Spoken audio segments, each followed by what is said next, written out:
This ball is a dark fantasy ball, and as of this morning, I have decided to make an entirely new gown in the realistically 5 days that I have left.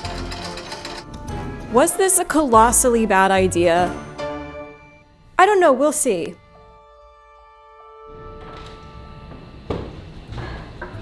I've been invited to this ball, and it's on Sunday, and it's currently Tuesday. See, I had grand plans to make this extravagantly engineered, meticulously planned gown, which it turns out is taking way too much time and it's not going to be done by Sunday. So herein is where I have decided to hit up every fabric store that is vaguely on my way in and to make an entirely new gown in the Tuesday, Wednesday, Thursday, Friday, Saturday. Realistically 5 days that I have left. We're just going to wing it. There's going to be no significantly complicated engineering in this project because we don't have time for that. I really didn't even know what I was shopping for. I was just like, this looks like a vibe. These things look like they work together. This ball is a dark fantasy ball, so essentially literally my vibe. I can kind of just make whatever I want and it will fit in with the vibe. Let's make a gown. Yes, I actually do carry a microphone in my bag, don't judge me.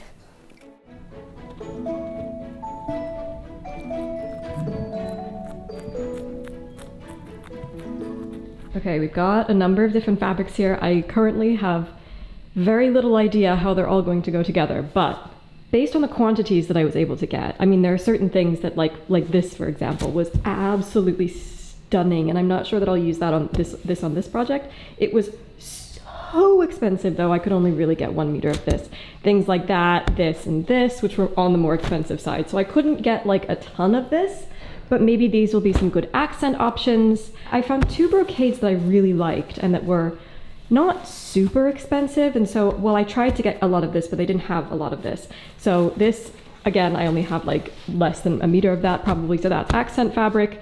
This is the one brocade that I enjoyed that wasn't too expensive, and so therefore I got quite a bit of this. This I'm thinking will be the base, some sort of base layer, and then I just got a ton of tulle because this is relatively affordable and I can get lots of it and make a nice fluffy skirt. But I think what I'm going to do is start with this because I have quite a sizable chunk of this and this will be the base material.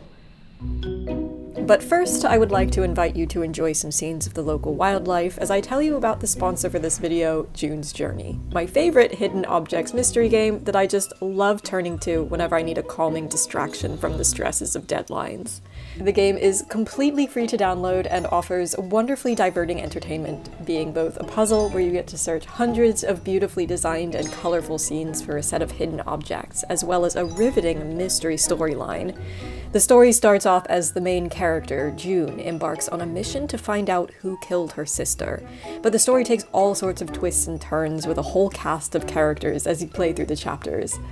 You can also make things personalized by earning coins and materials as you play so that you can build up your own little island, which, if you're me, will look like a hoarder's nest in your quest to occupy every available free square inch, but to each their own. Download June's Journey for free by clicking the link in the description box below. June's Journey is available on iOS and Android mobile devices, as well as on PC. Hey. I've landed on a robe-like silhouette, which should be fairly quick and straightforward. I have 3 meters of this brocade, which should be perfect. So I'm folding it in half widthwise and holding it at my shoulders, just lining up that front edge to where I want the front hem to sit. So, like, right above my feet. The rest of the fabric in the back will fall into a train, so 100% of this yardage is actually getting used and nothing has to be cut away. Then, having found the center of the width, I can make a little cut where I want the neck hole to open.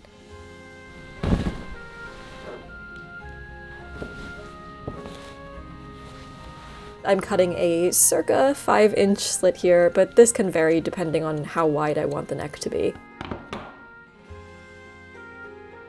Then from the center of the neck slit, I'm just cutting straight down the front of the garment for the center front opening. Truly, this is one of the easiest garments to make, and the final product has absolutely no right being this majestic.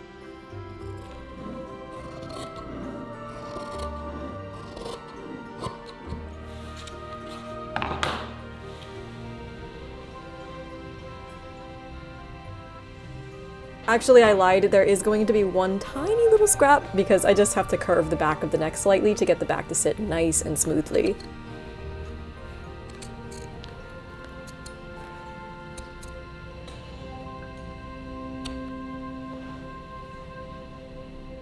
I literally have no idea what I'm doing here. Do I pleat it? Do I keep the lapels or round the neckline into a hard edge? Who knows where this is gonna go? Before I make any decisions though, I've decided that I'm going to bind off all the edges to save myself from having to hem everything. I've done some little tests with the silver brocade, although I ended up just deciding once again to use the wrong side, which has the black ground with the detail in silver, since I just felt like it matched the robe brocade a little bit nicer.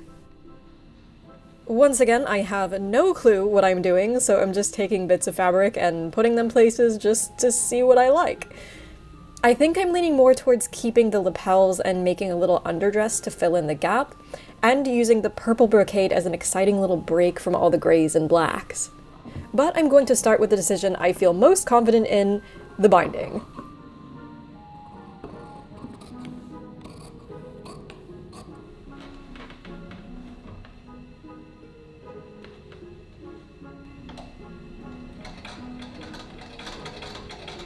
This was a very long and repetitive process. I think I needed something like 9 meters of this cut and pressed, so to break up the monotony, I stepped away to work on the lapels for a minute. Measuring the width of the lapels, plus a little bit extra for safety, which came out to around 5 inches wide, I can then cut those 5-inch strips out of the purple brocade. This I'll run down the entire length of the center front to give that whole edge some weight and crispness.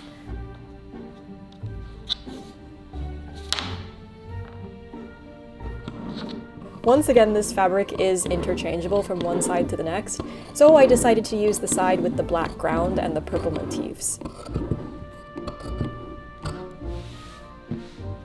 This I'm just pinning directly onto the inside of the robe where the lapel will turn back and face outwards, and stitching all around that edge. I don't have to worry about sewing it inside out and turning it since all these edges will be bound anyway, and the raw edges will be hidden.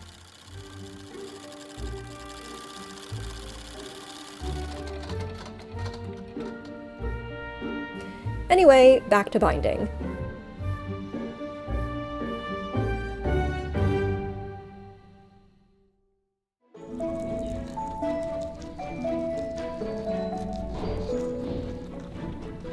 Today is going to be a long day. I'm going to see how much we can accomplish today. The whole thing is draped. I got the facing in. I've got most of the binding pinned on. I still have just a little bit more to do down here. All that really has to happen on this really is the binding has to get finished, and then I wanted to do a little bit of pleating at the front just to control a little bit of the volume, and then add some little belt loops down here to hold in the front bit, make it look a little more gown-like. And then I remembered that I have this beaded yardage from a past project that I might cannibalize and butcher up a little bit to add some applique or beadwork to the back center here. So essentially that just means binding, pleats, belt loops, applique work, and that will be all good to go. I do want to have an underlayer for this just to fill in this gap here and maybe make a little dramatic collar, and then of course to have some sort of skirt situation and to put all this tulle to use. So I might just make a whole underdress. We'll see what we have time for, but essentially the goal is to get this functionably, wearably finished, and then to start draping or at least scheming on the underlayer for this today.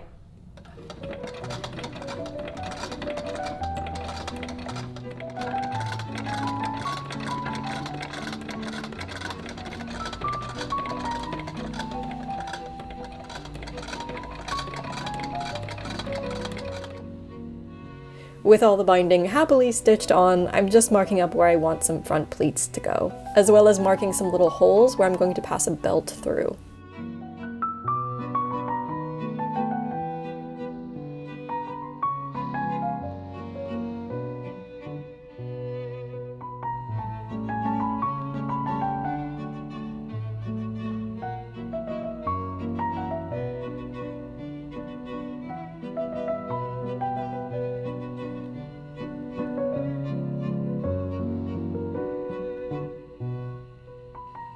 I've also added some shoulder pads just to give this a bit more structure to hang off of.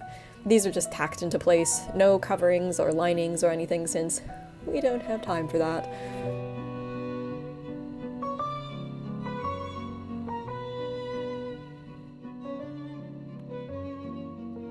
I'm just top stitching the pleats down by hand for literally no reason beyond that I was just too lazy to get up and walk over to the sewing machine. Then I'm just cutting two circa 2-inch holes where I've marked for the belt to pass through. This way it'll cinch down the front of the robe, but the back will be left free and cape-like. I'm just binding off these edges with some leftover binding.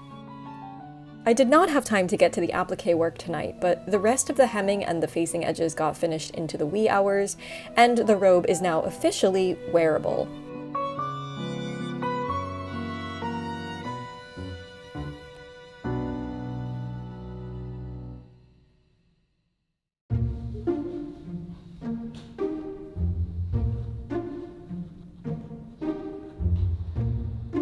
It is day 3, and time to get started on the underdress. I'm just draping the world's simplest fitted bodice. It is literally a square for the front and back with a couple of darts taken out for fitting. I've literally draped this in the 15 minutes I had between appointments, so it will be an actual miracle if this works out the first time. When draping the back, I've just made sure to pinch out a 1-inch fold all the way down the center back, since I'm planning to put a zip into the back and will need some extra seam allowance. Unfortunately, I learned that this fabric does not take chalk markings at all, and it's too dark for ink or pencil, so I've made all my markings tentatively with pins and am just hoping for the best.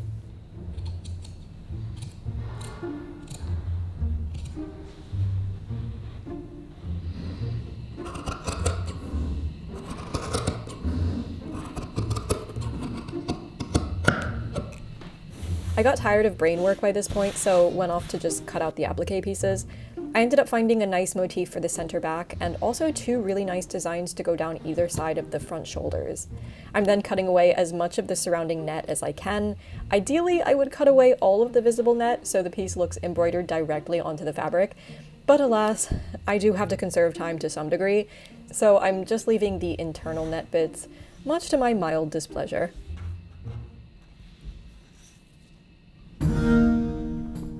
Friday dawns, and I have just 2 more days to get this look done. The underdress is still in pieces, and I've now added a whole heap ton more hours of sewing on the robe with the appliqué, so let's get going.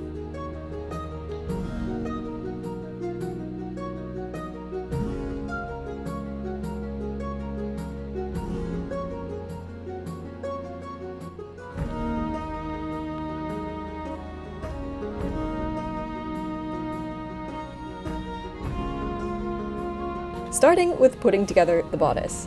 This is fairly simple. Once the 3 sets of darts are in, there are just 2 side seams and 2 shoulder seams. I'm not bothering to finish the arm's eyes or add sleeves since this won't be seen. Although tell me why I am low-key, high-key vibing with this bodice so far. Especially with this lace collar. This is definitely a piece I am going to be revisiting when I have more time to make it into something more polished. Oh my goodness. But now for the final structural part, and the task I have been dreading the most, the skirt. The goal was to get this slapped on as quickly as possible, and since I didn't want to bother about measuring and cutting the tulle to the length of my waist to the floor, I just stitched the gathering line at 12 inches from the top edge and planned to fold the excess over to form a little basque. This actually served the purpose of adding density and fullness at the top where I needed more, and also letting me get the perfect skirt length without bothering about cutting. Plus, these tulle yardages are now still perfectly intact in case I decide to cannibalize this dress later for a future project. We love a planned reuse moment in this establishment. Nevertheless, this skirt literally took like 4 hours. Which doesn't sound like a lot in the grand scheme of historical sewing, but I still never want to look at tulle ever again in my life.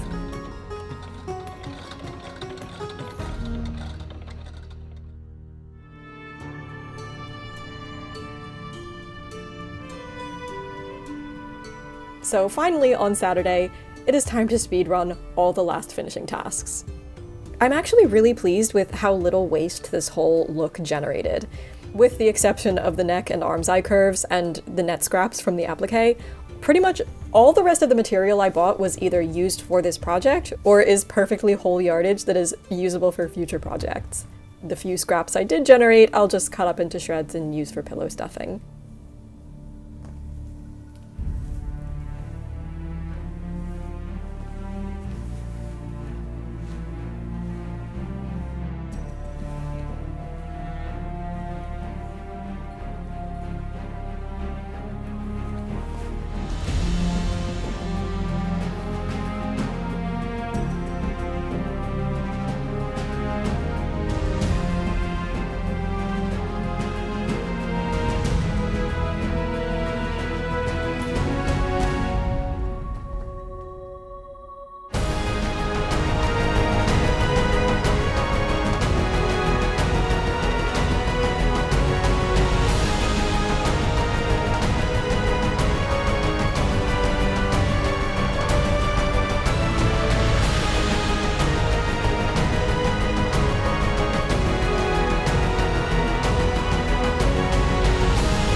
So, I'm going to get back to the project I was supposed to be working on before I abandoned that for this one. Stick around and subscribe, perhaps, if you would like for that to come up on your feed when it comes out. Phase 1 of that is already out if you haven't caught up. I shall link that for you up above. Thanks once again to June's Journey for sponsoring this video, and I shall see you back here anon.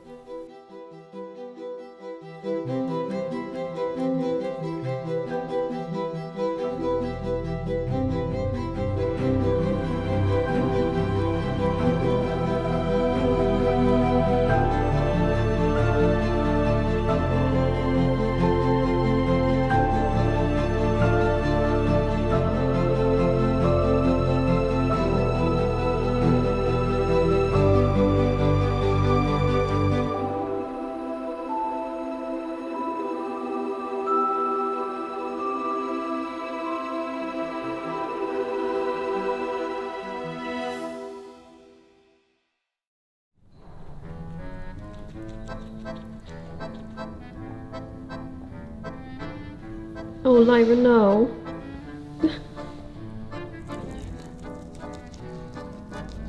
Big girl.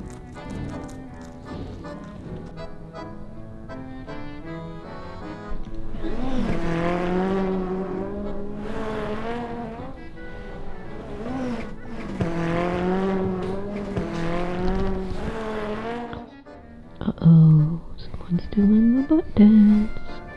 Minerva, please don't eat the furniture. Minerva is eating the furniture.